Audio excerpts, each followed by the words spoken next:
Good morning. It is really hot here in Portland, which is unusual. Yesterday it got to 105, and yeah, it's been nice to be in the air conditioning. So, welcome. And today's talk is all about toxic friendships and how my growth became the problem. And just a reminder that true love begins with you. It begins with loving yourself, learning new life skills, and also taking care of yourself with self-care. And subscribe for upcoming videos and watch all the way to the end for questions to ponder your situation. So again, today's topic is about toxic friendships and how my growth became the problem. And, I've had some pretty long relationships in my life. I was married for 20 years with my ex in a toxic marriage. And I had two really long-term 24-year relationships with fellow Marines. And when I started to love myself, all my relationships changed, and I saw them through the lens of a new pair of glasses. And, it was like a slow burn on both of those relationships. And I'll start with the first one.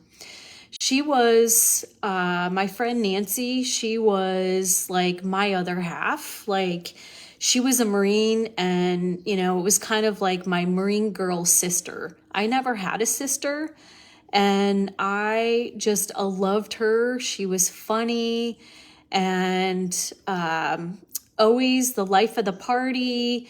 We would, laugh and joke. We'd go out dancing. I loved her family. She had two boys, and her mom lived with her. And, I was one that could just kind of assimilate into those dynamics. She had very limited time, and the time that she did have off, that I was able to be there. And yeah, it was a lovely time. And our relationship really started in the beginning out of a need for myself. I had gone through a divorce, my first divorce, and the ex had committed suicide 6 months after we were divorced. He had come back to California, tried to reconcile with me, and when I didn't reconcile, he committed suicide. And, I needed a ride to the airport. I needed to have someone to talk to. Things were really unsettled. And Nancy just really stepped in. I didn't really know her at that time, and I was really struggling. And so she really came to my rescue in a really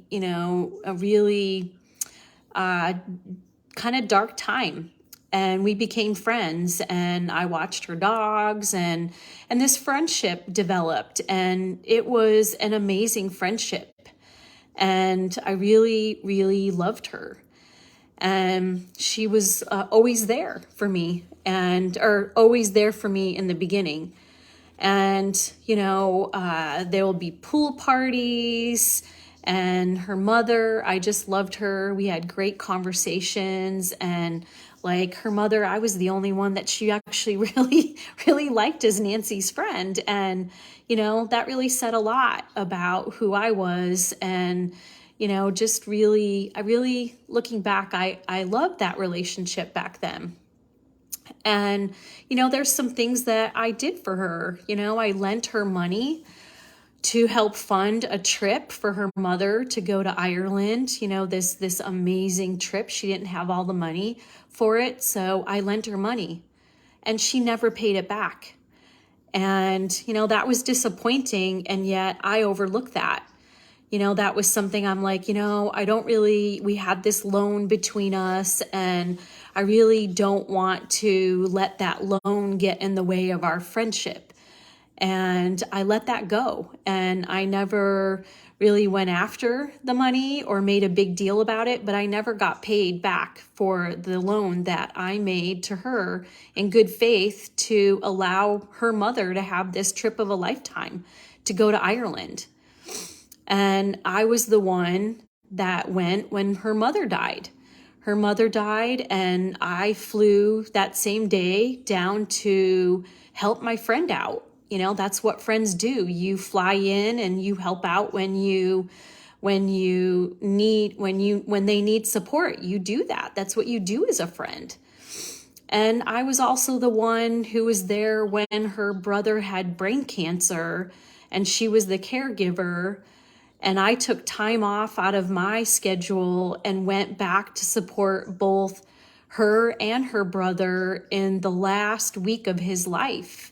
I flew across the country and gave up of my vacation and everything else and supported her and her brother in all of that. And that was some really heavy emotional lifting that last week of her brother's life.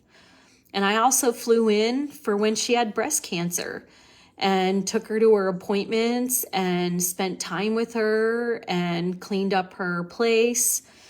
And, you know, it was, looking back, I wouldn't change any of that. I was available for my friend and through thick and thin, and I showed up in those times. You know, there wasn't anybody else that showed up. And, but when it came time for me, when I started to get healthy and I could see that my relationship with my husband was toxic and that I needed to make some changes, my Marine girlfriend wasn't there for me. And, you know, one of the things about us Marines is we tend to go do things and go and take care of whatever we need to and just handle whatever it is. And we do that alone. You know, like that lone Marine girl just going and taking care of whatever she needs to. And then when she comes out of her foxhole, then she'll re-engage with her friends. But my friend was nowhere around for me during that time. And that was very difficult. And, you know, I had to tend to myself, and I really couldn't allow all of that to be in my world when, you know, leaving a toxic marriage and then going through a really deep, dark depression and really having my life be up in the air and not having someone, your confidant that you've had for over 20 years, to be there for you. And I just couldn't take all that on. And the last straw for me really came to, there was a post that I put out on social media, and I'm not a very big person on social media.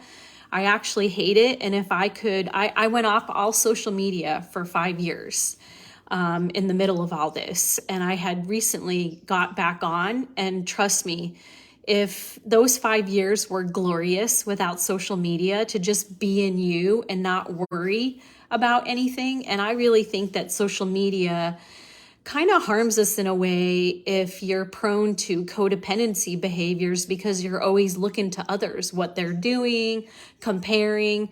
And without social media, you're completely in you. And I think if social media went away, that would be an amazing time for the whole world to not have social media.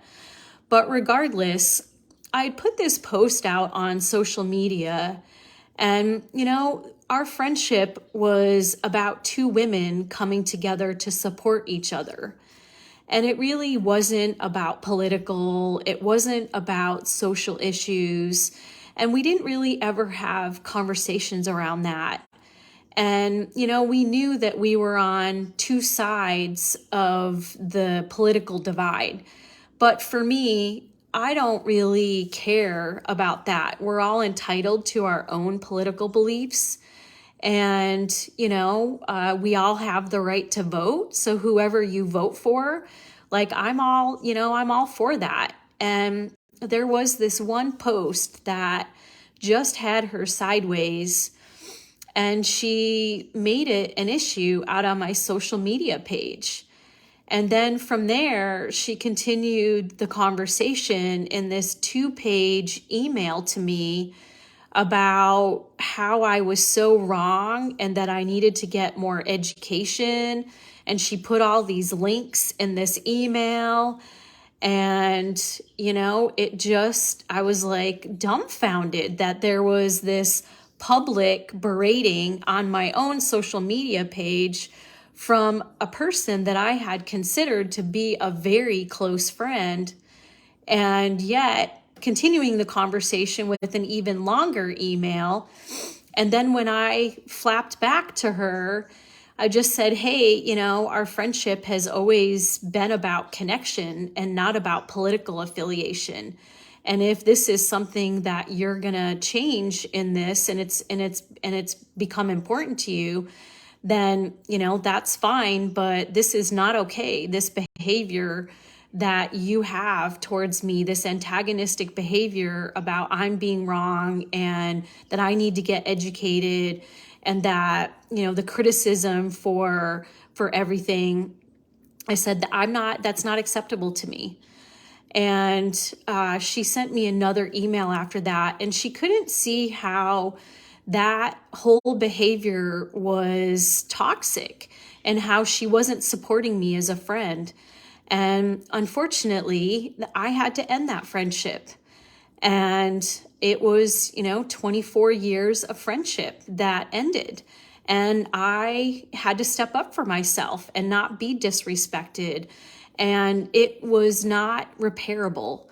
And that's unfortunate with all of that. But, in my growth became the ending of that relationship. And it was hard, but it was something that I needed to do. And I never really saw until after I was out that really was a one-sided relationship. It was all about Denise giving and being there for my friend, and there was none of it going back the other way. And there was one last situation that after that was they were coming up to her and her best friend were coming up here. And we were trying to get a schedule around a date for a winery tour. And so finally, Denise was going to be invited on a fun trip. I wasn't going to do the hard stuff. I was invited on a fun trip. So I was excited about that, but there was a time, that we needed to coordinate around. So I left her a voicemail, and fast forward, the change in the itinerary never happened. And I said, hey, did you ever get my voicemail? And she said, I don't listen to voicemails. And I was just like, wow, your best friend called you, left a voicemail, and I wasn't important enough for you to listen to that voicemail. And so, just in closing on this one, it was a one-sided relationship. And moving forward in my growth, I deserve to have mutual and reciprocal friendships with people that I can support, but also who can provide support in my time of need. And I'm willing to go down that path with anybody to have a reciprocal and mutual type of relationship. So the lesson that I learned in Marine Girl friendship was that I deserve and will not accept anything less than a mutual and reciprocal friendship, a two-way street friendship. And I won't accept berating comments. And I was assertive in setting my boundaries and expectations and communicated with those. And I think that was the first few times that I've ever done that in that relationship. And it felt incredibly good. And I will continue to do that.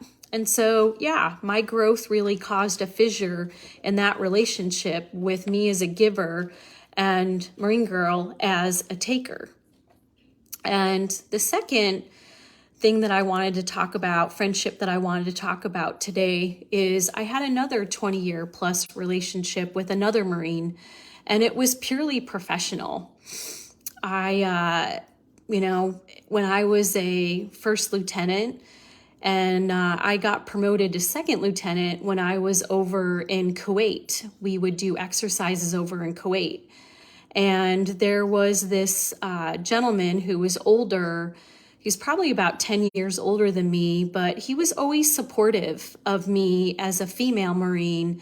And we had just the most incredible discussions around spiritual topics and spiritual enlightenment. And we were friends throughout my whole time in the Marine Corps. So I was in there for 6 years, and he retired through. And he was married, he had 2 kids, and he would recommend books for me to read. And we had these phenomenal top conversations about spiritual enlightenment. And we maintained connection, throughout the years. And, when I was married, the ex was very jealous of this relationship, and it was professional. It was just a friendship. And there might be maybe, 4 or 5 conversations a year, but just nice connecting conversations. And my ex asked me to discontinue those relationships. And so I did. I discontinued the relationship with my friend, Bill. And, after the divorce happened, I missed my friend Bill, and I did really need support at that time. And I was really full in on my enlightenment journey at that time. And so I reached out to Bill, and we started a monthly conversation around spiritual enlightenment like we'd always had. We picked up where we left off. And it was, infrequent, but once a month, we would spend about an hour on the phone and catch up. And, it was really a nice connecting. It was part of my history. Like Bill, I didn't have, have some contact with my family. But my ex, I'd been married for 20 years, so he kind of knew some of my DNA. And then there was no Marine girl, so that was 24 years of my DNA that was gone. And Bill was the last connection of myself as a Marine to this new life. And it was very special to me. And, I really hold near and dear long-term friendships. But, this was a 24-year relationship. And, I will say that there were some infrequent sexual innuendos the last couple years of Bill and I's friendship. And I was uncomfortable with it. And it was infrequent and it was minor. So I blew it off. He's married. I'm across the U.S. Nothing's, we're never going to get together. And I kind of blew that off because, again, Bill and I had this professional relationship, and, we've been friends for 24 years. And this is my last connection to myself, from the Marines. And, after a few years, the last year of our friendship, those sexual innuendos really started to escalate, and I put boundaries in place. And, there was discussion that this was not okay to have this type of behavior and discussion towards me, that this is a professional relationship and this is not something that I want to have in this relationship. And the last time he continued to do it, and the last time I said to him, this has gone on long enough.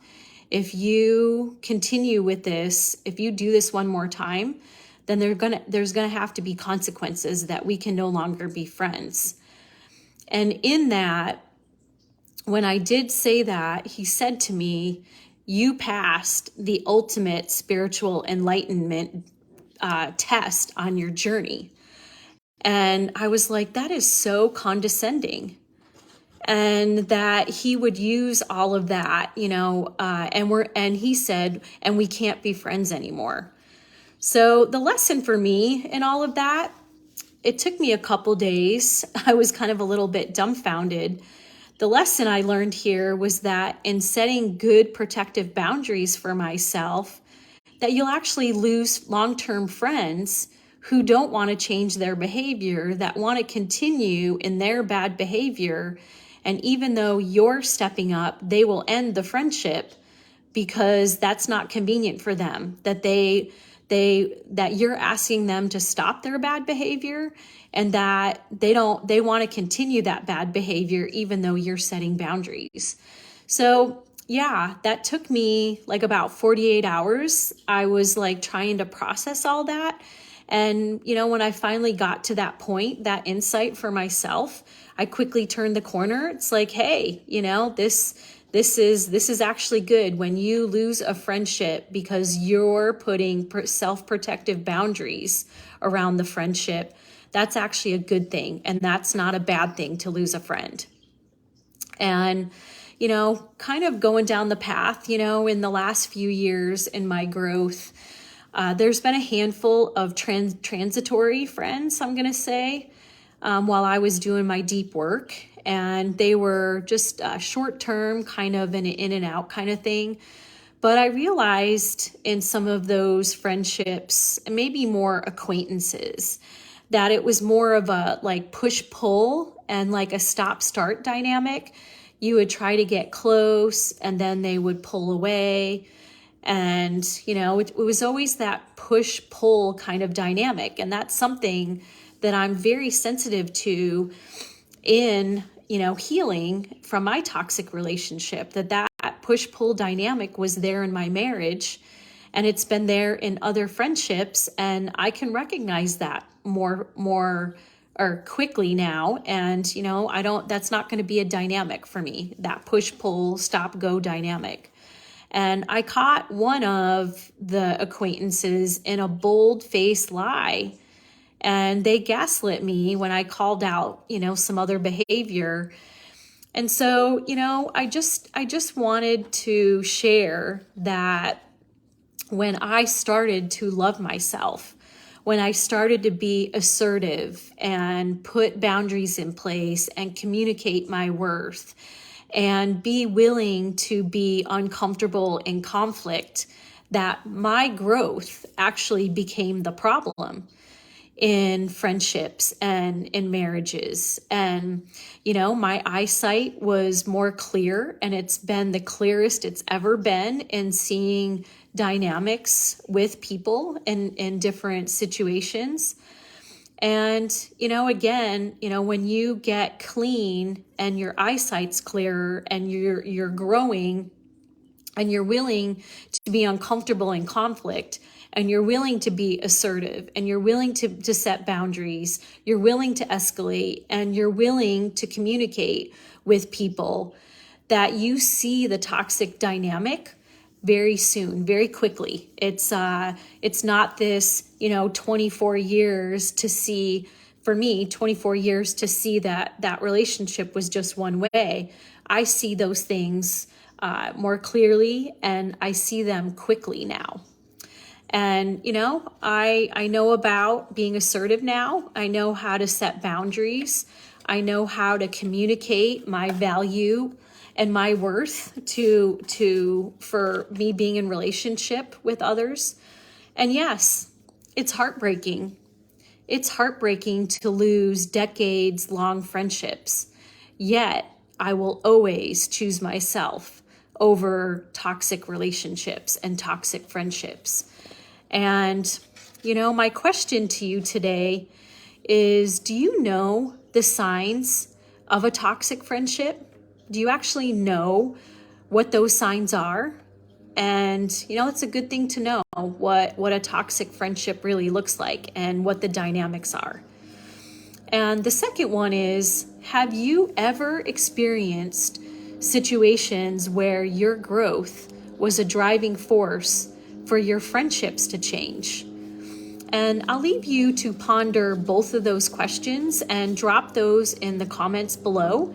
If you know of, if you can share with me what some of the toxic friendship dynamics are, drop those in the comments. And if you've ever experienced where your growth has caused a change in a friendship, drop those in the comments too. I would love to hear if anybody else has struggled with that as well. And so, yeah, today was a great conversation about toxic friendships and how growth, specifically my growth, became the problem. And I just want to remind you that be your own true love by loving yourself happily ever after. That it really is all about self-love and having proper life skills and being able to take care of yourself in all situations where you remain in your own values, in your own morals, and upholding your own standards for how you want to be treated in relationship. So I enjoyed talking with you today, and I look forward to continuing the conversation in future videos. Thank you.